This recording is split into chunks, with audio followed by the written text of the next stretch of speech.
Namaskar. Thank you very much for joining us for Chakshu, Dance from the Perspective of the Camera, that consists of two parts. Part one being the film screening, which you just saw over the last hour, and the second part being the panel discussion. We are hoping to carry the panel discussion on Facebook. And while that is being configured, I am taking a minute to make some announcements. And that is that this is a 3-day festival. Today was day 1. It consists of every day the same pattern of two parts, one part being the film and the second part being the panel discussion. Each day we are not including the films as part of the Facebook transmission. I presume that's a good enough word to explain to those who understand better what we are trying to say.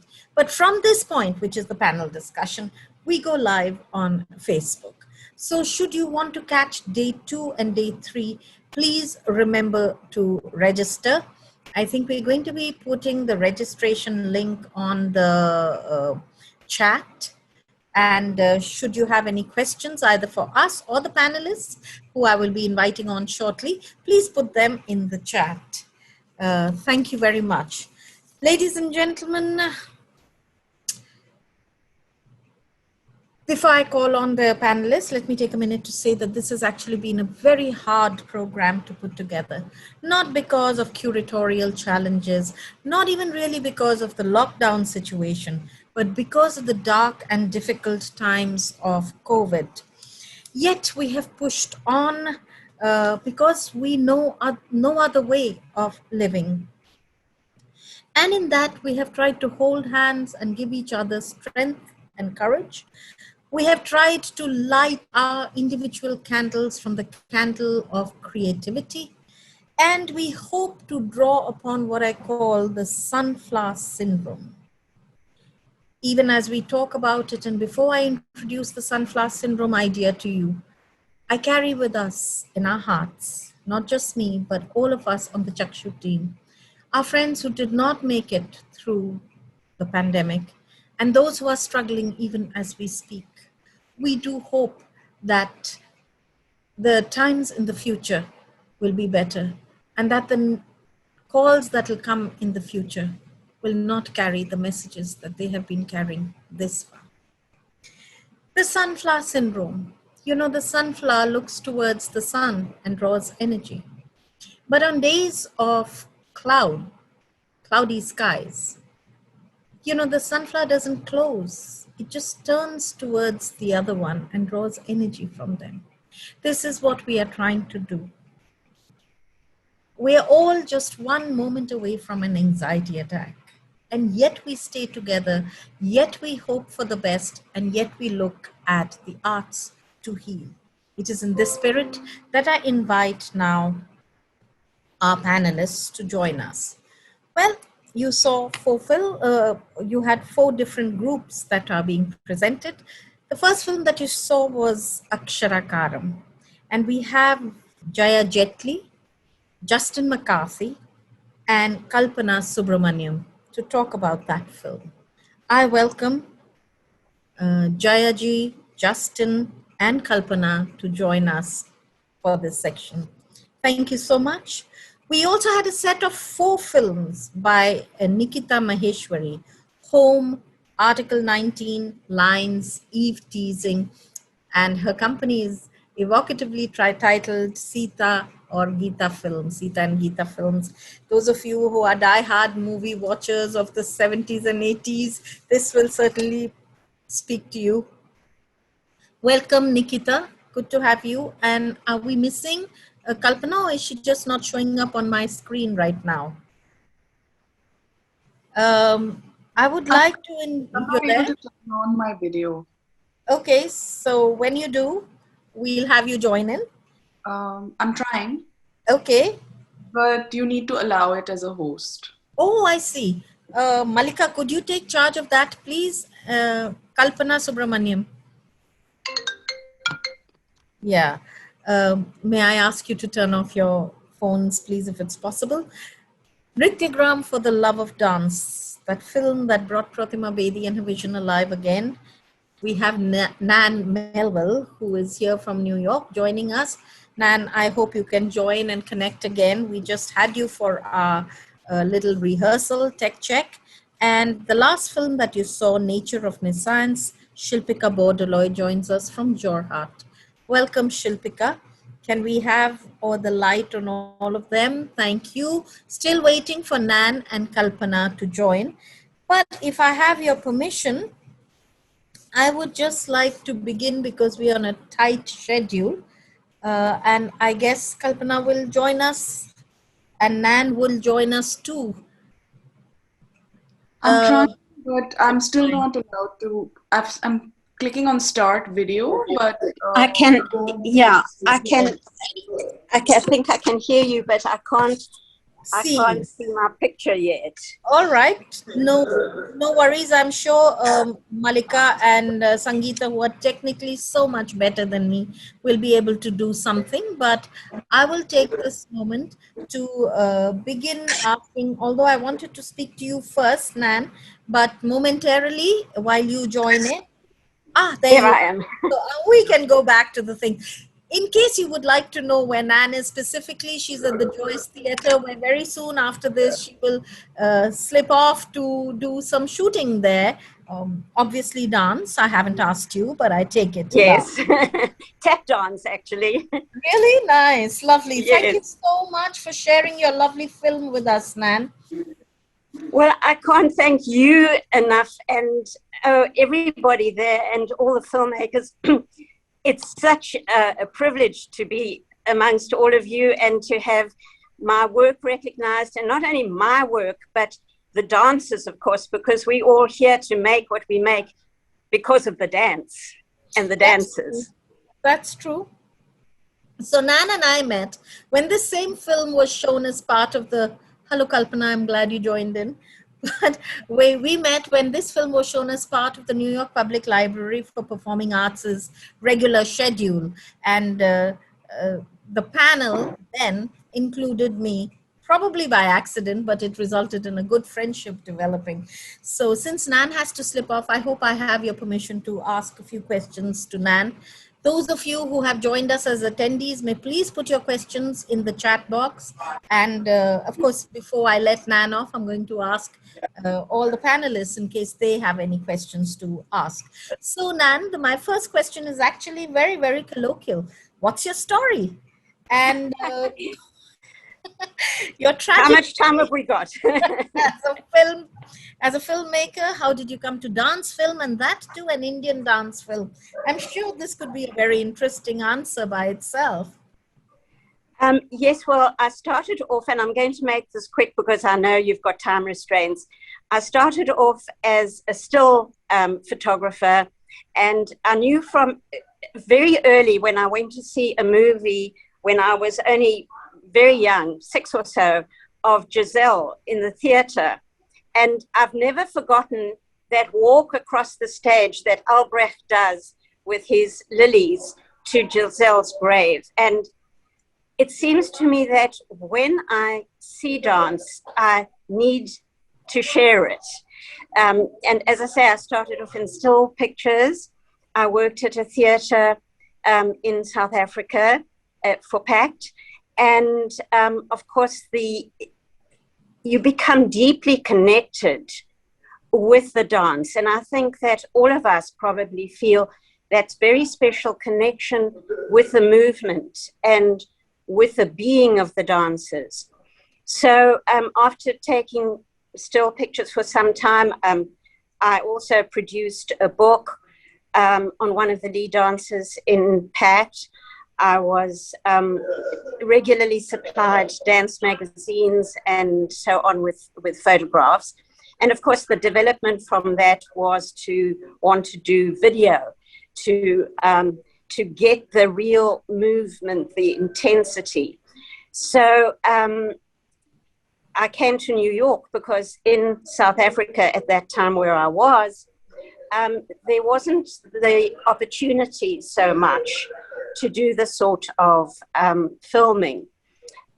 nor did I have any equipment. I really, it was a wing and a prayer that I got to New York with virtually nothing, and then started working for the New York Times, for various companies, very famous people, wonderful companies and dancers all over the world.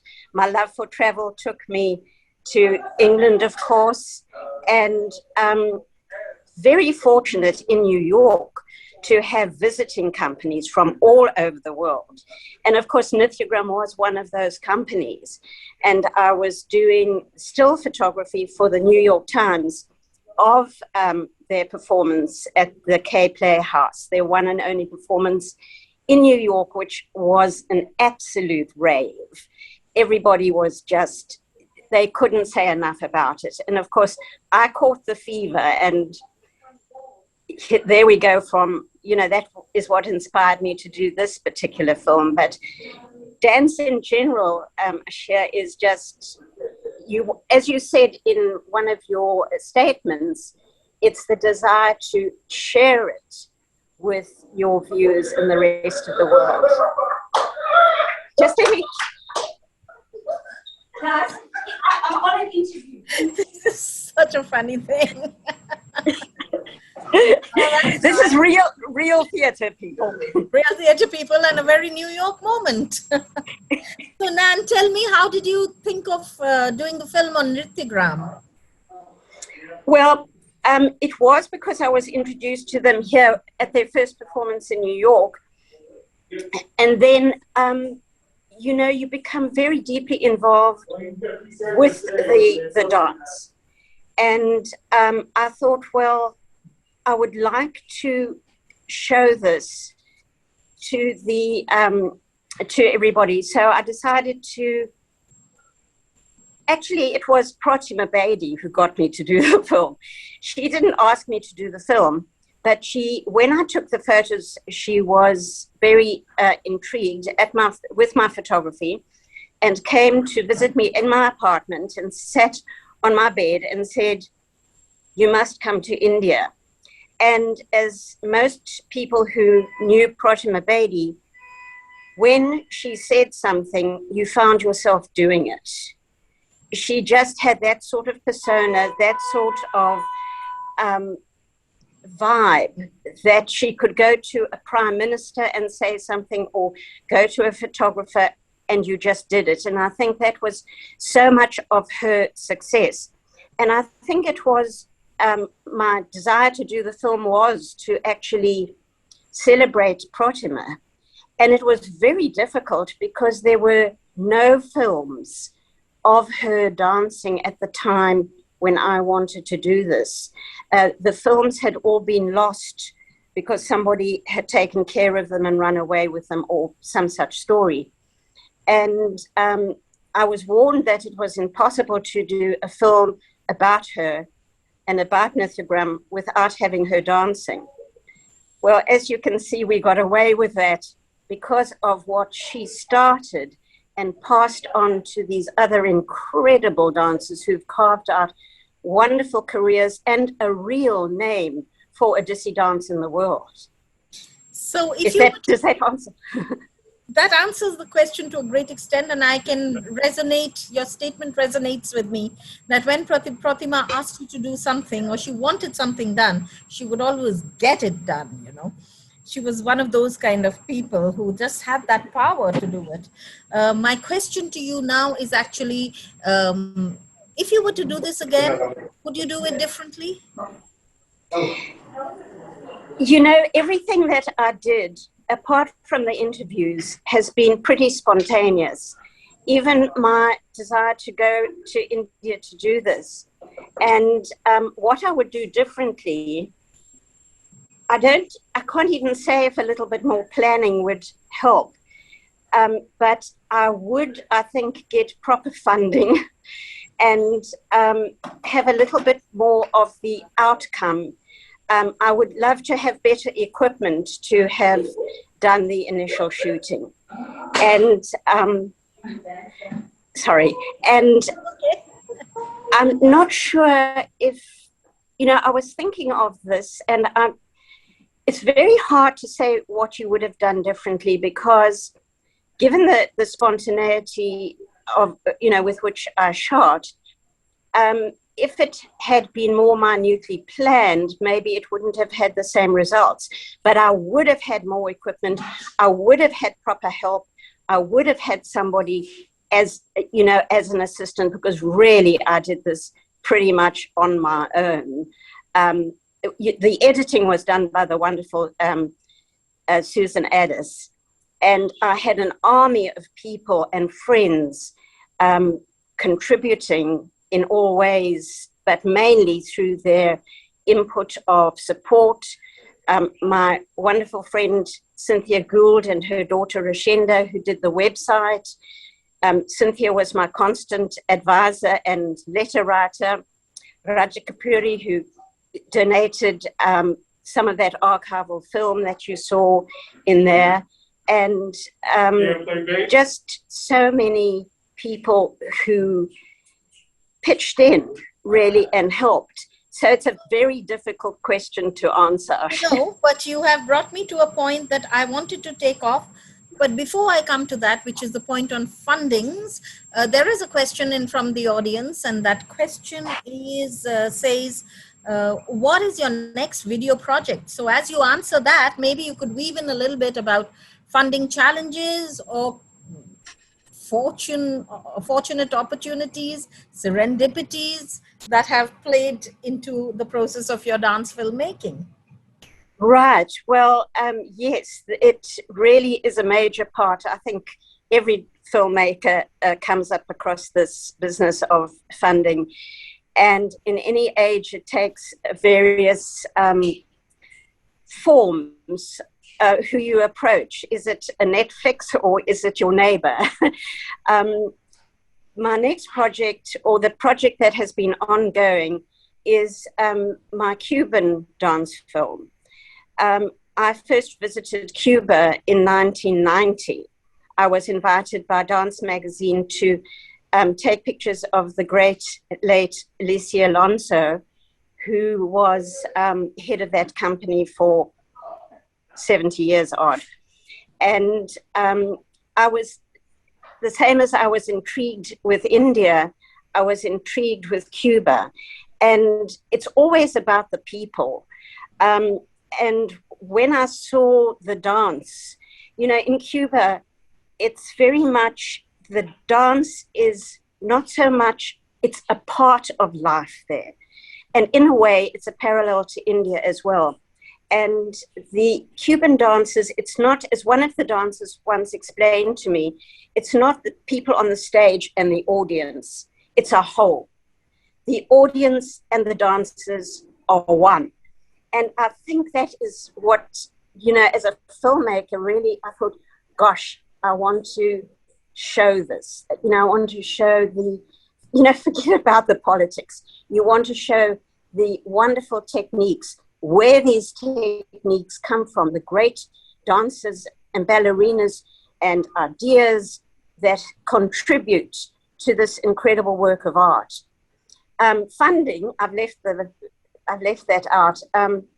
I think it's an ongoing battle, and I don't have an answer. I can say that I'm very fortunate in having my wonderful Raul Santos, who is co-directing and co-producing the Cuban film with me. And it's a little bit more structured in terms of PR, getting reels together. There's a tremendous amount of background work, as anybody knows, of pictures, of story writings, of log lines. And when you've got a team to do that, it makes funding easier, I suppose. But the bottom line is, Ashia, it's a battle either way. I can imagine, just as our efforts are works in progress here, I'm sure it's the same there too. Arts never seems to get any kind of committed generosity. I'll let you go after I have asked the panelists in case they want to ask you any questions, maybe Sangeeta or Jayaji, Nikita. I also draw your attention to the fact that there are very nice things being said about your film in the chat, which I'm privileged to see. I don't know whether you can see it from there. Not Yes. at the moment. And the final thing I want to tell you is I hope that when the Cuban film is ready, you will consider including it in a future Chakshu. Yes, I Sangeet? I would love to do that. Yes, Oh, we would love to have it. and I would love to hear from any of the other panelists if anybody has any funding and promoting ideas. It's a big collaboration, and we're in this together. So I'm very eager to hear other people's points of view. So, Nan, I must confess to you that I actually asked this question hoping that you were living in the Big Apple. You were the lady with the ideas, and everybody would be able to find their ways into funding relief. Because in India, I'm afraid many dance films are virtually made on the camera, literally. And of course, this COVID period hasn't helped. Not all, as you could have made out from the thing, but sometimes you will see pretty effective films being made on the camera because of the funding crunch here. Right. I got myself into serious credit card debt, so don't come to New York. So we'll let you go now, but I hope that you will join us tomorrow for the films as well. Same way at 7 p.m. you join us on an attendee link. You have also been sent an attendee link. If not, we'll speak later in the day and smoothen that one out for you. Thank you. And just congratulations to all the people taking part in this. Thank you so much. And my heartfelt thoughts to everybody through this pandemic. Thank you. Thank you. So I'd like to speak next to Jaya Jetli ji. Jaya ji, it's a privilege for all of us to have you here with us for this screening and for this program. You know, you are so well known. You're an icon in the field of crafts. So I can't help but asking you this as my first question.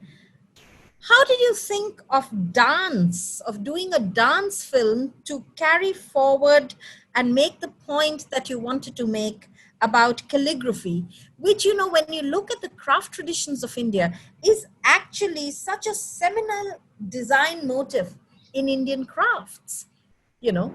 So predominantly craft, and yet you choose a dance film to get its point across. This actually is my first question to you.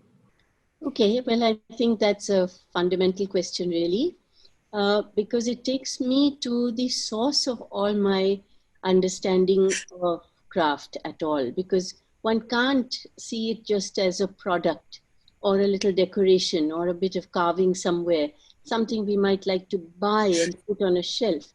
I believe it's the world of skills that human beings have in their fingertips. And the Shilpa Shastras is the source of my understanding, because it explains in this scientific treatise on the arts how everything is interconnected. So there were rules for every kind of profession, from masonry to metallurgy to architecture to how to make a kund and what were the proportions required. It wasn't just Michelangelo who made the man in all the proportions. It was done much before that for temple architecture and other things, and put at the feet of the god Vishwakarma. Now, even if you don't believe in gods, the point is that the whole source of creative energy was sacred. It was a devotion that repeats itself in dance, in music, everywhere. You cannot give your heart and soul and your talent to anything unless it is a devotion to a higher understanding, a higher being, even the being a better understanding of oneself. I see that in non-literate craftspeople. The way they will not be disturbed if they're concentrating on their work. It's almost meditative. And yet, I kept finding through all these years, and the social activist in me would never be suppressed, I would be upset when they said that they felt untalented and unpad, uneducated. Why? Because they didn't know the computer and English as people do today. It really upset me, and I wanted to get them back to understanding Indian regional languages. The scripts were so beautiful. And I am in love with graphic design and calligraphy. And I felt that these artists who'd won national awards and were showing their skill all over the world, they could not write a bill properly. They could not write their name properly. But why could they not use their skill to carve or embroider or weave or stone cut alphabets and their own scripts? Through that came a wonderful, rich production of material of their own local cultures and their own languages, songs and verses. And I realized that, of course, the whole area of dance, the musician, the instrument he plays is crafted by hand, by craftspeople. The clothes of the dancer are woven by the weaver. Everything is so interconnected, let's not put them in compartments. And I have these wonderful dancer friends, and I have to here really bow my head in sorrow that the person whose calligraphy is the opening shot in our film actually passed away of COVID just last week. So this is, for me, I think you're showing this film is wonderful as a tribute to Rajiv Kumar. He was invaluable to the process. I called him, I called Justin, I called Navtej, and I just said, look, the word is very important. The word is a language. Dance, mudras are a language. Abhinaya is a language. Everything is about the word, communication, sound, and everything should connect with the body because it's the tip of the fingers, as you saw in some of the dance movements. The word kind of falls off a finger. Craftsmanship comes out of the edge of the fingers. So this whole world was interconnected, like the Shilpa Shastras said. So I just presented this idea to them. Yoga was another thing. You saw how the calligraphy repeated or replicated the body movement, or the body movement replicated the word. And the other beautiful thing about dance and calligraphy is that the dancer, before executing a step, takes a deep breath, goes into his or her inner self, internalizes the whole movement, and then does it in one go. The calligrapher does exactly that. They don't plan and stop and think, now should the line go left or right. They think, they meditate, they have a thought in their mind, and then that comes out in a flow of the brush. So I wanted to combine all these things together. So I just put these people together who hadn't probably thought of it. And what they produced, I think, was wonderful. I didn't guide them any further. I just left it to my confidence and trust in them. And the fact that you're showing it is an honor and a privilege for all of us. Jayaji, thank you very much for this explanation. But before I move any further, I just want to acknowledge on behalf of all of us our pranams to Rajiv ji. It has come as a complete shock, believe you me, till you said it today. We had no idea that COVID had taken yet another artist. And it is so difficult to transfer this intangible artistry. You know, how do you do this whole process? There are people who are just born with this internal landscape that can see patterns and designs, and it's an whatever, it can't be replicated, it can't be recompensed in any manner. This kind of loss, you know, you lose a building, you lose wealth, you lose some gold, you lose your suitcase, that all that comes and goes, but you can't repeat this. And so it is a really big loss. So you've actually anticipated in your answer the next question I was going to ask you, which was, what is the brief that you gave to the artists and to Kalpana, the director? So I just wanted to ask you, you said that, you know, you, when the dancer goes in and produces, and the calligrapher takes this breath and then doesn't stop, doesn't look left, doesn't look right, just in one flow. But the camera had different possibilities. The camera can repeat, the camera can approach the same moment from different angles, and the camera can do its most powerful thing, which is the editing of it. So did you find that, you know, you had to suddenly come to terms with it because you were thinking of it in the performative manner? No, I didn't. I thought of it as a concept and as an idea. And my forte, if I have anything at all, is to come up with ideas which I want done. And the ideas are always things like Delhi Heart. I mean, nobody thought about how to put up a crafts marketplace, but once I thought about it, I was determined. And with this also, I so believed in the idea, I left it to the understanding practitioners to put their skills together.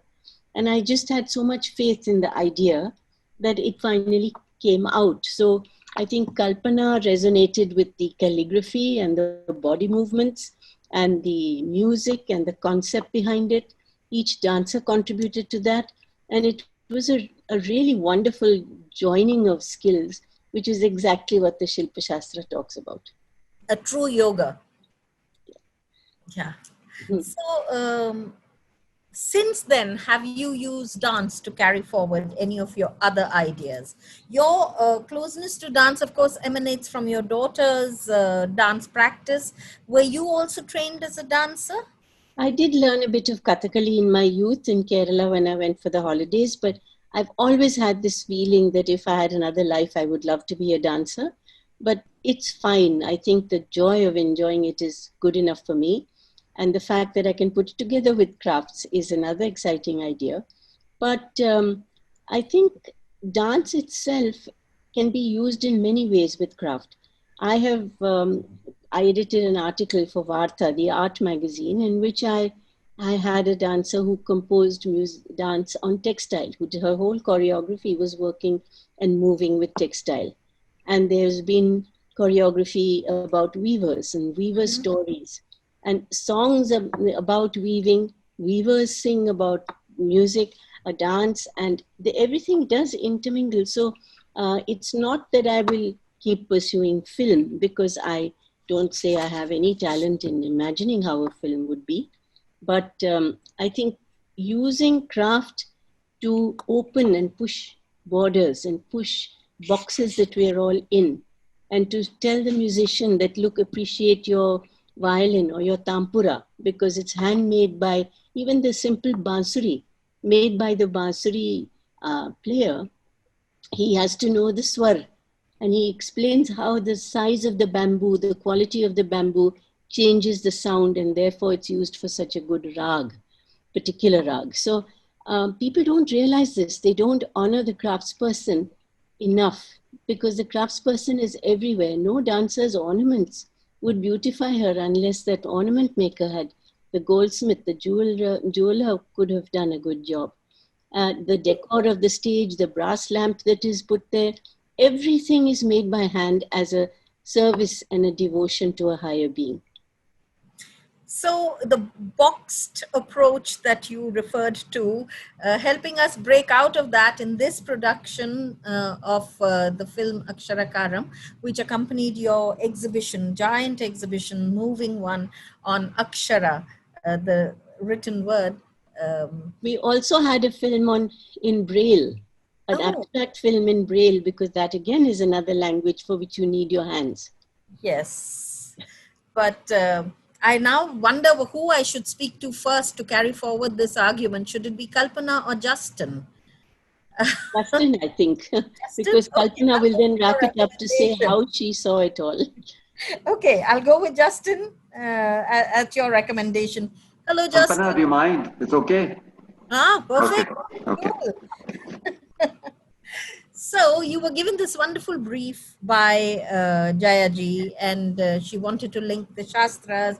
And I noticed that not only did you take excerpts from well-known poems and Sanskrit poems and plays, but you also brought it to modern times, English scholarship, philosophy, and all that. So I want to ask you, how did you frame the issue? Okay, first I have to quickly say that it was a wonderful commission. Jaya commissioned it, and then she just allowed us to do whatever we wanted to do. And I just wanted to name the people involved, because the credits didn't come in the film. So there's Kalpana Subramanian, who was the director. There's myself along with Naptej Johar, a longtime colleague. And then we had 5 of our dancers who worked with both of us for a long time. Alokesh Bhardwaj, Pragya Tiwari, Abhinaya Penneswaran, and Bharati Penneswaran. Sorry, 4. There were 4 of them. And musicians, Sudha Raghuraman and G. Raghuraman and M.V. Chandrasekhar. So all those people were very much an integral part of it. And then, and now I'll get back to your question. Sudha is tuned in. Sudha is tuned in. Sorry? Sudha Raghuraman is with us in this program. Yes. So, and also, so the form, I mean, I've always been fascinated by the word and the power of the word. And in traditions all over the world, sometimes the word is considered to have a sort of primal power. It does in Hebrew, it does in Sanskrit. And also, there are many philosophers, ancient and contemporary, who feel that language is how we actually construct our own reality. It's how we understand reality. And all of these things I've always found very fascinating. So I was thrilled to have the opportunity to talk about language in the form of script along with dance. And so what we did was Rajiv Kumar, poor man, came to the studio, and Natej and I met him. And then I can't remember if Kalpana was with us then or not, but I think, I'm not sure. But Kalpana either came in right then or right afterwards. And then we all just sort of, it was a committee sort of deciding the sort of things we wanted to do.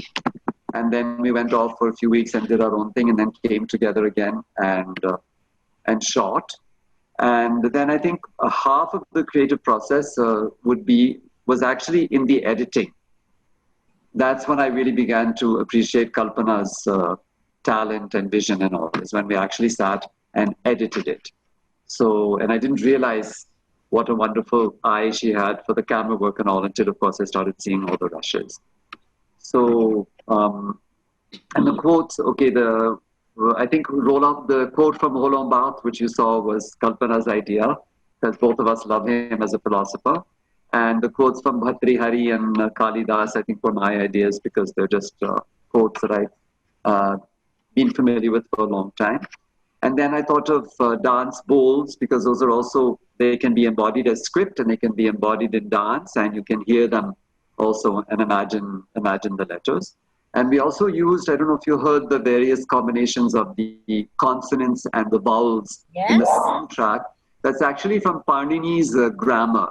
He had this something called the Shiva Suttarani, where there's all the letters of the alphabet are in a code.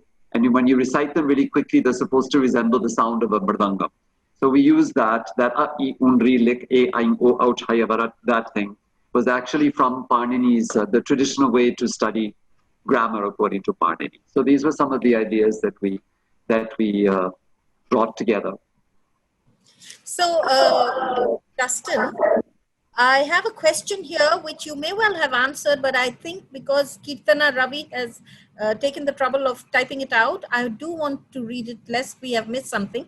It's for Jayaji and the team, whoever wants to do it. She wants to know, what was the inspiration for the dance movement? Was it the word or the meaning, the music or the movement? And I think you have sort of explained it, but if there's anything definitive you would like to say, maybe you are the best person to answer it. Because of course it was all. Even the quote from Kalidasa talked about Shiva and Parvati as being representations of the word and the meaning, and when they unite, then the two are inseparable. And the music, of course, because as Jaya pointed out, swaras, those are also aksharas, the musical swaras that we talk about, and then the bowls are also aksharas. So that, of course, plays a role. And then we played a lot upon Bharatanatyam's tropes of writing letters. Normally we see a heroine in love who's writing a letter to her lover. So, but we just use that in different ways to connect with script and word and memory. I think memory, especially if you saw in Navtej's dancing, I would say, if I can speak for him, that memory was maybe at the soul of his whole dance tradition in that film. So memory and our identification with words and how they help us to, again, as I said earlier, construct reality. And so the embodied memory, the memory that is in our body also is what we were showing a lot with many of the movements. So the movements were maybe the last thing to come into being in this film, I would say. Yeah. The rest of it gelled for a long time, gestated for a long time in your mind before the movements came about. Yes, yes. Just as Jaya was saying about You just think and you think and you think, and then you take a deep breath. So a few weeks of thinking, and then the breath is taken, and then the movements start coming out. But you know what is remarkable about this film is not just the dance movement. It is the dancing that the camera did along with it. And here, Kalpana, I have to bring you and really give you a standing ovation. It was every shot was constructed in such a way that there was dance in the shot. You could have taken dance out of it and there was still dance in the shot. So this can actually happen either if you know your subject very well, or because you know it from because you yourself are a dancer and you see dance everywhere. So in your case, which of the two is it? I'm not a dancer, but I did. I think for me, like the the brief was inspiring that Jaya put together. It was like an inspirational kind of a poetic thing to think about. Like, how does the line and how does structure work through all these different kinds of media? And for me, I think the connection was really like understanding it through the perspective of yoga and watching dance and having studied dance briefly for a transitional period, but I didn't really stick with dance. But for me, I understood it more through music because I kind of sing, and I also practiced yoga with Navtej in his studio. And so for me, I had done this set of films with Navtej earlier for the Gandhi Museum, where he interpreted the 11 vows of the Satyagrahi through these little vignettes, where it was very in between yoga and dance. And it was, kind of like, that was sort of like a basis, like we were moving forward from that in my understanding. So, I think for me, it was just about staying quiet and filmically keeping everything pretty stable so that the dance comes through and not having too much going on, so that the focus is really on the form, movement, and so we can see every little detail. That was the main idea behind it, really. So correct me if I'm mistaken, but when you have so many intersections as this work had, did it add to your agency or did it curtail your agency as a director? I think it always adds to the agency because, I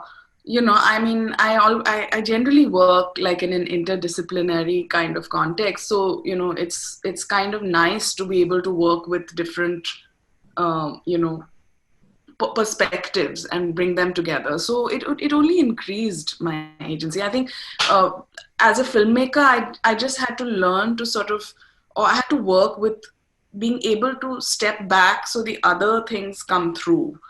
So there wasn't, it was trying to let the dance and the calligraphy come through and the connection between them. So really, like, as Justin said, the main thing that I decided that my main intervention is really going to be at the editing stage, trying to pull it together. So I think of, if you were to use the idea of script and everything, like each of these elements could be like syllables, and for me, it was like building the phrase and bringing it together in some sort of poetic order. So that's how I see my role in it. But it's really more of bringing things together at the end and trying to make sense of them rather than, making sure that the filmmaking doesn't overtake the process. Yeah. So I actually have a question for both of you, Justin and Kalpana, but I'm thinking that in the interest of the way the thing is maturing and moving along, let me come back to you with that last question a little later. And then we have a question that has come up in the question and answer box from Ashish. And I think I will probably link it to that in the end. And let me move now to Nikita, only because I'm trying to be, a little organized in my thought and not forgetting about one of the participants and getting distracted. So Nikita, can we have a little chat with you? I have had many chats with Nikita, so it's always a pleasure to sort of probe her a little deeply again. Tight format, madam. Minimalistic movement, short time. You put yourself into a bind first and then you make a powerful political statement, because all your films, if there's one thing that unites them, is that they are all political. They have politics supporting them. So I want to ask you, do you find this aesthetic ideal to hit the solar plexus, or is it a financial crunch that you say, all right, let's do with the minimalistic things, that's better, and somehow get it right on the editing table? It's a mix of all the things you said. No joke, really? Like in terms of the construct, yeah, whenever these short films were made, and trust me, they were made for less than what, €1,000 each, 10,000 rupees each.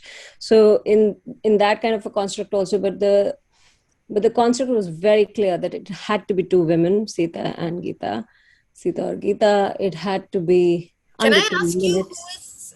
who is Sita and who is Geeta? Can you? I know one of them is you, but which one are you? Have you worked?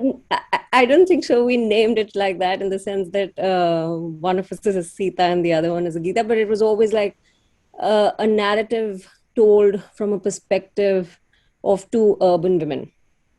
And it was also very clear for me that it had to be put in a public space. Like these films had to be shot in a public space under all the constraint it has, because they were, of course, we never had any kind of permits to do it, and also it had that urgency to talk about a socio-political issue from an urban Indian woman perspective. So that was a very clear construct that we started. And I keep saying we because all the people, like every time the other artists joining me always contributed so much to it. So it was Sunaina Jain for 2 films, and there was Pragati, and there was Sanchita. So, all of them have been equally a part What of has it. been the training for all the dancers? Different, I would say. I mean, yes, most of them come from an classical background, Indian classical background, and then they are, I think, practitioners now of also contemporary dance. So it's also been like that. Yeah. So, but of course, in terms of the language or the kind of movement language that we had, it was also the subtlety that we wanted to keep with. So the minimalism was also there, because I think the topics were so layered. Like if you think in lines, the research went into me thinking about the lines, the lines of fertilizer of the Green Revolution turning into the lines of cocaine for this generation who's dying from the abuse. So in that sense, the narratives were so layered that the movement had to take a simple stance. The movement had to be curtailed. Otherwise, I think it would have been too overwhelming to watch. So that was also one of the reasons for the minimalism. So the camera can be sort of a deep instrument and deeply personal instrument as well. It can say very powerfully something that is universal, like the films have said, and yet it can be a deeply personal. It can allow you to go in through the eyes or wherever you want. So have you explored that aspect of the camera? I felt I saw a little bit of that in Eve teasing because of the eyes and all that. But have you used the camera, which I feel is very effective for the abhinay part of dance? I would say, like you mentioned, for Eve teasing, and I would also say for say lines or even Home Suspended, they all like it. The choreography was also set for the camera. So we knew that we wanted to zoom into a certain amount of places because just the eyes going down would say it, rather than you emoting it through any other way. So it was very like the camera in, I won't even say camera enhanced abhinaya. The camera had its own contribution towards abhinaya of it, and Yeah, I think I forgot the chain where we started this conversation. That's okay. That's perfectly fine. Yeah. Just want to ask you something. Did you have a formal training in filmmaking, or have you been learning on the job, or because you dance, so you know you have the insight into it, and you know where to place the camera to get the best effect? You know the technologies that you use for the best effect. For some of it, I would say I also knew, and the photographer, the cinematographer always changed for all the films, also because of the lack of the budget. So, and they were really friends, chipping in, like it's really a coming together of people. So it was also influenced by them many a times, but because we just had a 1 day shoot in a public space where we would be thrown out any time. So we had to know our shots, we had to know our mood board and storyboard before we entered. Otherwise, the film on the editing table would take another turn altogether, which it also did because there was some footage which was like completely gone. So we were like, oh, this is not the narrative we wanted to do. But then uh, it it it had a reconstruction done, of course, on an editing table like any other film. So I like the soundscapes that you use. Article 19 particularly is very, very powerful. Maya's voice has been used very effectively in that. How important is soundscape for you? It's like all of it coming together. Like we were just talking about the film before, the words had to the language had to play an equal amount of role as the dance had to play. So it was similar like that uh, because you have a constraint of 2 minutes to do this, the soundscape take again a very important role of a performer. And Maya Krishna Rao's voice over, like it was a part of an interview someplace, is it just nailed it. It was the bed which was required at that for that moment for that film. So the voiceover for even Eve teasing with all the chirkhani and all of that happening became an important tool, I would say. And this was also Right. something which were considered beforehand. So we knew how the movement could develop from there.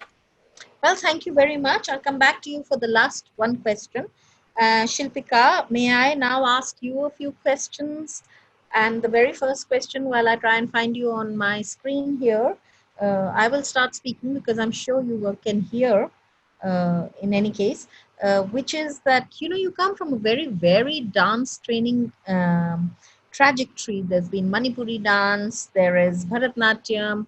I noticed you in your Satriya poses as well. There's martial arts training, there's theater, and now dance films. So, how did everything lead to dance films? I do know that some of your work, your performative work, includes dance, and what I'm thinking of is Majuli, which truly is a stunning, stunning performance-based piece. But I wanted to know from you, how do you come to dance films? How did you come to dance films? My next question would be, so how much of the dance film is going to stay with you, or are you being drawn too many directions because of your amazing skills at all these arts? Ashia, I'm so sorry, but I have to put my video off. It's showing that my internet is unstable. Okay. So, so I'm just going to... We'll hear your voice. Okay, thank you. Just let me know if it gets stuck.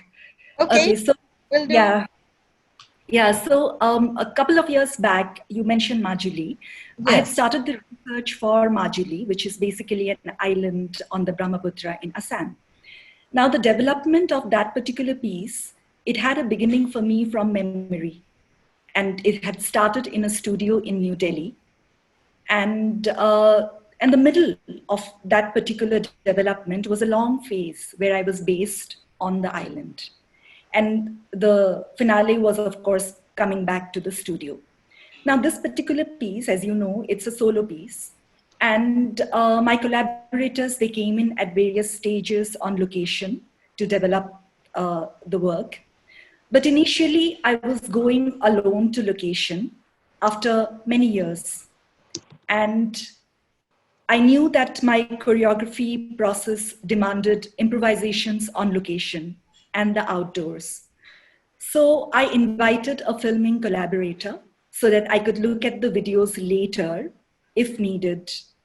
And I think that kind of marked the beginning for filming. I didn't really have an ambition to make a dance film. It was just the choreographic process of creating that particular theatrical work and being open. It kind of gave me this medium. And then I thought I do want to explore this medium further, and this film got made. Right.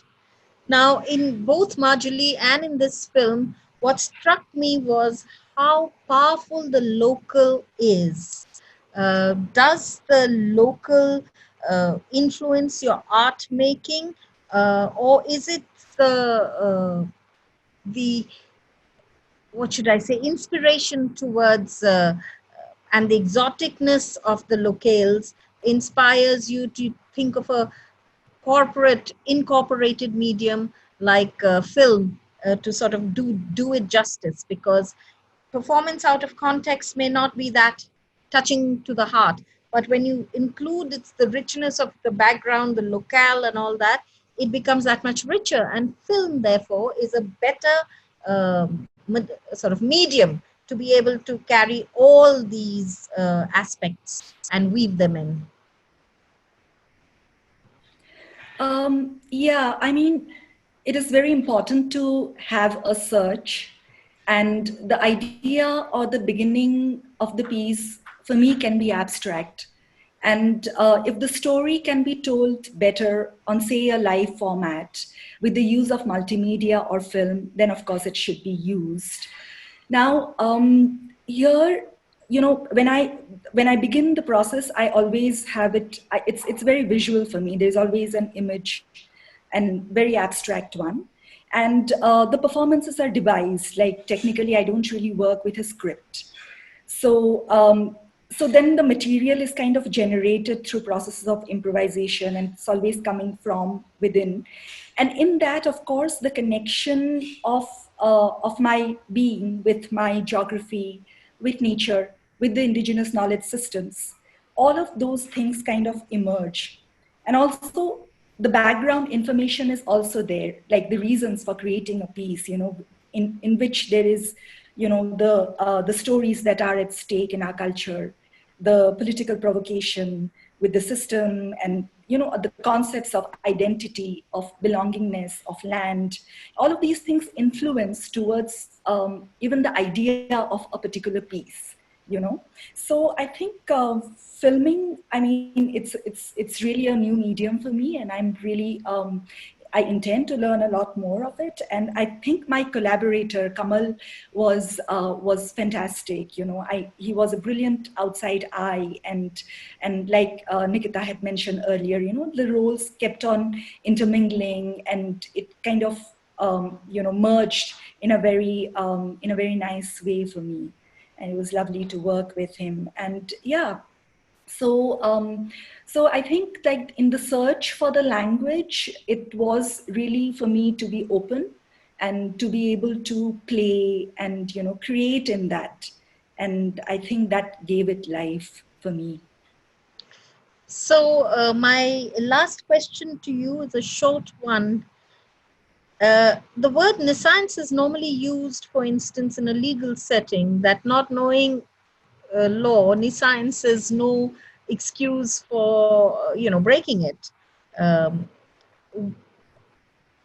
Was this a deliberate decision to call it evocatively nature of nescience, or you have referred to the political protest part of it? So would you like to just develop a little bit? And I say it because today, of all the states, Assam is actually going through some major political turmoils around the issue of citizenship. Yes, the question of identity and the question of you know, displacement is really, really strong out here, has been for a few years. And often, I mean, the problems are common to many places in the world. That's why we resonate beyond the local, But we have a very, this region has the river as the spine of everything, of our culture, of the arts, of all the practices. And, but what we have is a destruction of, of the abundance through a lot of infrastructure without really understanding how one can actually save it. So a rural place, like say a place like Majuli, what it really needs is internet facilities in every house, proper road systems, proper development, education, which is not about literacy, but a development of the minds where people learn to evaluate their own culture and retain it. And so these are the fundamental problems. And I think that's where the lack of knowledge, the ignorance. And that's where I think I thought of nescience, something originating out of ignorance.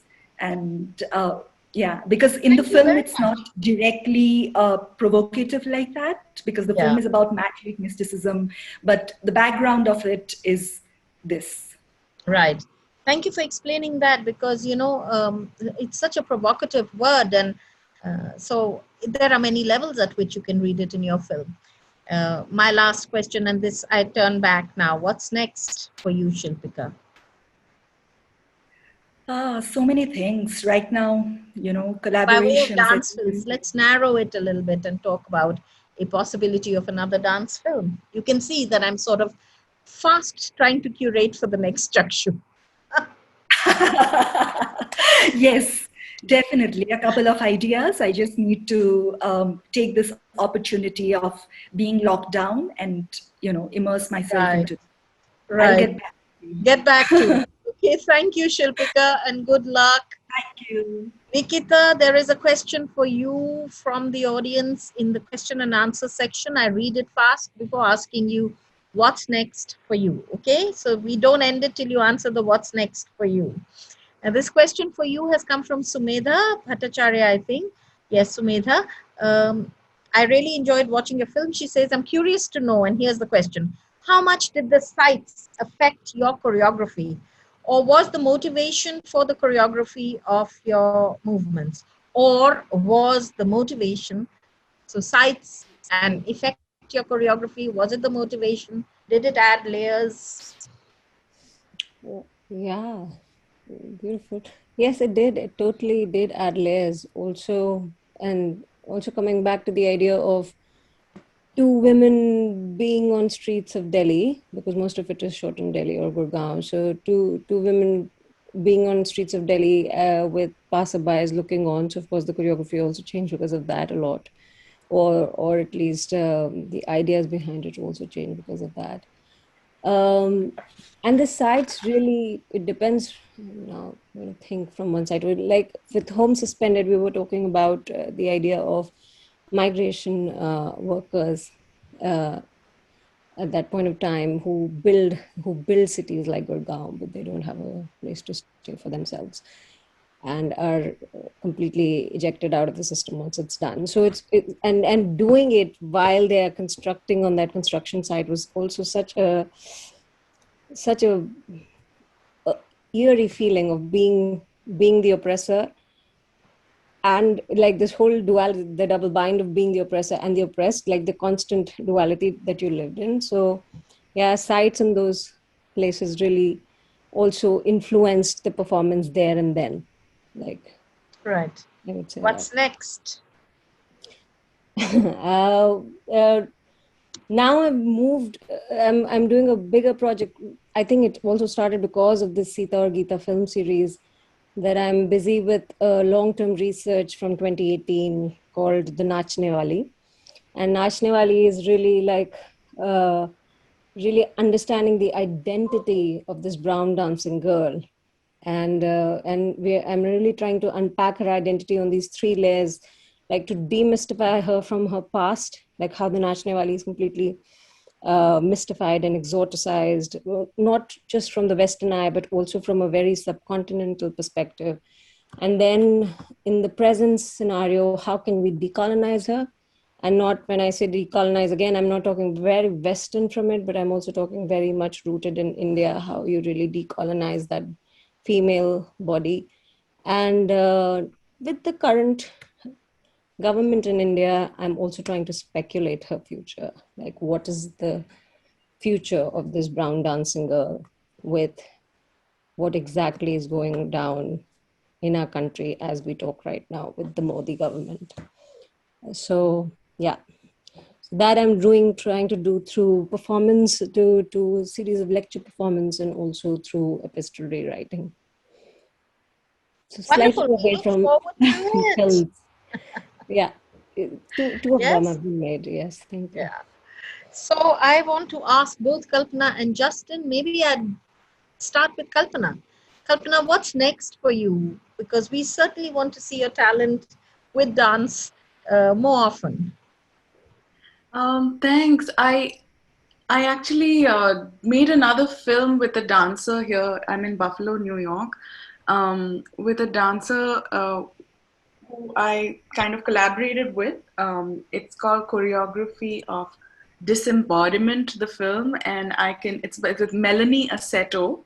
I can actually share the link if I mean, on this chat or something. I think the film is on her website, so I'll just share that with you guys soon. So that film is there, and other than that, like I'm really looking forward to doing more collaborations. Actually, even with Justin and Navtej, and like my dance fraternity here. Like I really enjoyed the process of working on this film, and it's like organically just fell into place. Just. Very naturally. I think there's the chemistry of all the elements fell into place quite nice. So yeah, it continues to inspire me in the work I do. Right now I'm doing research. I'm doing my PhD in Buffalo on breath and experimental film, and it's trying to look at non-Western genealogies of media, drawing from yoga and Buddhist traditions, and taking the idea of breath poetics and seeing how we can think about cinema and breath poetics. So if I actually trace the arc of my interest right now, it stems from these kind of projects I did along the way.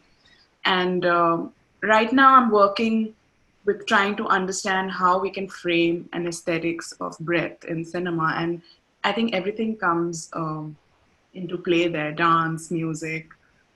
So I'm working more with experimental film right now. So just trying to break out of any formula molds. But dance does play a role in the sense I work with the body as kind of a material of cinema, and how the body can reflect light, how the body is a screen in itself, and so it's kind of a little going more towards abstraction. So I really don't know what's going to come, but you know, I think, yeah, I made a film recently called Tattva, which is trying to explore like these boundaries between, material and non-material worlds and things. So dance plays a role in an informal way there, but and I don't know if I like to. I mean, that dance film category, this is something you could probably respond to. Like, what is a dance film? Like, I find it like a category that sort of has a definition, but I think all films have an element of dance in them through camera, editing, music. So I sort of am wary of labeling it as a dance film, whatever I make, but I I would love to so incorporate totally dance. agree with what you have said. I have found travelogues of dancers, the videos of them. There is no dance per se, but because they are dancers, the subtext is always dance. I've seen films where a paper bag flies, and the way it fills with air sometimes, and the way it drops. So do you see dance everywhere? I do. So I see dance films everywhere. That's why my curations are very, very expansive and Catholic. They take in all sorts of things into it. A bed sheet drawing is enough of a dance for me, really. That's how Right. I feel. So I look forward to catching some of these other films, Tattva and the film that you made with the dancer, local dancer there in Buffalo. We definitely do let us have the link to it. Justin, we'll close with you. Answer this question, please, for me. I know you have such a rich past of making dance films, various types and lengths, and on different aspects of dance. But what is next with you? What should we look forward to? Well, I'm feeling very sort of nostalgic at the moment because all of these wonderful people used to be in Delhi. Shilpika, Nikita, Kalpana, and another film director, Sandhya Kumar, whom I work with quite a lot. But all of you have fled our dreadful city. And so there's no opportunity at the moment to be working with you. And Kalpana, you said it's called Melody of Disembodiment. Is that the name of the film? It's called choreography of disembodiment. I'll just put it Okay. in the chat Okay, here. okay. And a few years ago, actually, Jaya asked me to do another piece, which is a choreography on saris, which I did with my dancer colleague Stella Subaya in London. She came here and we did it. And had either Kalpana or Sandhya been around, it would have been wonderful to have turned it into a film. So I'm really missing all of you. And as far as what I'm doing next with films, again, I don't have a film director whom I would be dying to work with at the moment in Delhi. So I'm waiting for someone to come back to Delhi. That's all. Huh. Justin, Sorry. Zoom Sorry. dance. Sorry? I said maybe we can do Zoom dance films for the age of the pandemic. That's going to be Actually, I did a Zoom choreography, did a complete choreography where we only met once after the whole thing was choreographed for something at Ashoka University. And it actually worked out, it was okay. And that was filmed by the university crew. And then actually Sandhya edited it for me and turned it into a film. I'll share it with you. It's called Rain. It's about, I think, a 20-minute film or so. So I can share that with all of you. Yes, we would love to see it. Yeah. No, really, this is That was done a few months ago. Yeah. the only way that we are being able to sort of get out of the funk that we are in otherwise is when you lose yourself in something artistic. So help us do the what the Sardajis call the oxygen langar. Let's convert it into an artistic langar. Give us really wonderful and thought-provoking things. We need this. So at Thank this you, point, Arsha. And we'll all be there tomorrow and Sunday also too. yes, I just want to mention Sangeeta. Yeah, why don't you speak now, please? It was just wonderful to listen to all of you. And first of all, thank you to all, to being able to be here together and listening to you. It was wonderful. To end, I know we are already, over time, but I had one question, if I may ask, to Kalpana. So I believe if I have got you right in the session, you said that music motivated you more than the movements. Am I correct? That is what you mentioned. Is it? If I'm not right. Yeah. If I may ask you, like, how does the camera, like, the movement of the camera and the music, how this relationship, finds an alignment, to where you also said that you wanted to step back as another eye. So is it being passive over the camera and motivated through the music? So just curious about the camera aspect of it. Right. I think it's about the musicality and of the dance and the musicality of film. Like thinking of music not just as an element to incorporate, but as a quality that runs through dance and cinema, both, So the musicality and the danceability of the camera, like thinking about how those art forms actually exist already in camera work. Because the camera is also like, the decision to be static or the decision to flow with, or in some of the films I noticed like how the camera was almost like with the body all the time, Yeah. And the choice to, be close, afar, like these are all decisions even dancers take. You know, how close do I want to be to the audience? How far do I want to be? How much do I want to be inside the body? How much do I want to be outside the body? So I think, yeah, for me, like the camera, essentially music is that one art form which I personally feel is you find it in all the other art forms. So I use that as a guide to help stitch together the different art forms.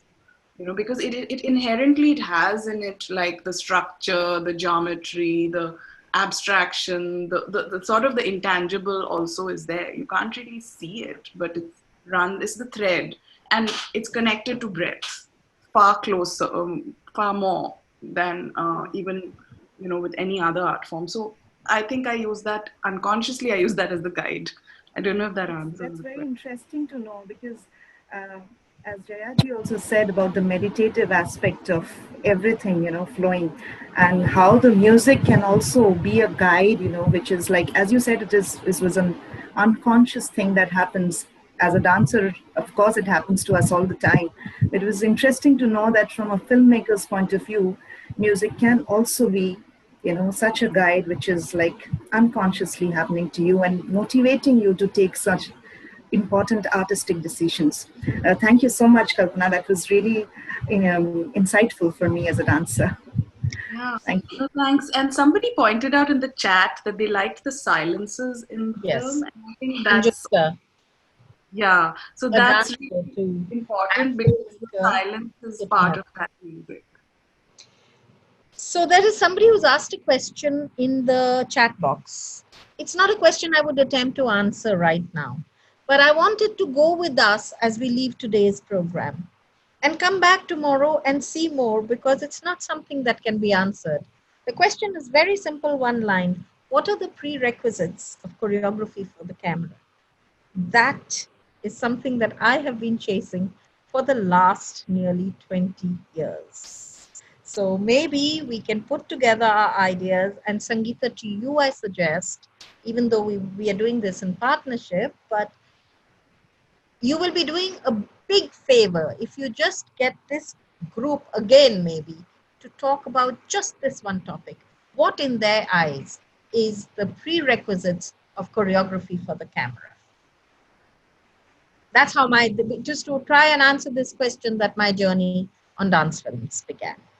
Okay, so thank you very much. Tomorrow we meet again at 7 o'clock, where once again from 7 to 8 we're going to have the dance films, and then at 8 we get back into the Zoom room for the conversations, a brand new panel tomorrow, a brand new set of curations tomorrow. We do hope that you will be able to join us, all of you, all my panelists for today. Please do join tomorrow as well.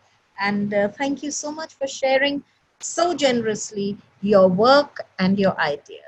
Thank you. Thank you so much. Thanks to our audience, lovely audience who have Thank been you. there. So I Good just night. Good night. Thank you. Thank you, Bye. everyone. Thanks. Nice to see everybody. Thank you so much. That was lovely. Thank you.